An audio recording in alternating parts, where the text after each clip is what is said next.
আসসালামু আলাইকুম গাইস। আজকে পবিত্র জুমার দিন। আজকে মান্দি খাইতে আইছি আরবি রেস্টুরেন্টে। কয়লের ডিম বিসমিল্লাহির রহমানির রহিম। এটা হচ্ছে কয়লের ডিম। এবার আমি আপনাদেরকে ব্যাক ক্যামেরাতে দেখাই দিছি। এইটা হলো সেই মান্দি, দেখছেন নি? জমজম রেস্টুরেন্টে। জায়গার নাম কি এটা রাখেন? এই যে এই বাইর লোকে আজকে ওনার নাম বেলাল ভাই। এই প্রথম পরিচয় ওনার সাথে, আর কখনো ওনার সাথে দেখি নাই। এই খাইতে আসছি এই যে মান্দি। আর এলো আমাদের এই যে দুবাই শেখ আছে একজন, আপনারা এটা চিনেন, আনিস ভাই নায়ক। এই যে এখান দিয়ে আরেকজন আছে সৌদি আরবের শেখ লিটন ভাই, দেখছেন?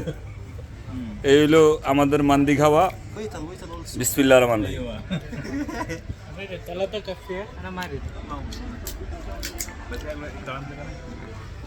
সবাই ভালো থাকবেন, সুস্থ থাকবেন। আবার অন্য কোনো ভিডিওতে আপনাদের সাথে দেখা হবে, কথা হবে। আসসালামু আলাইকুম ওয়া রাহমাতুল্লাহি ওয়া বারাকাতুহু।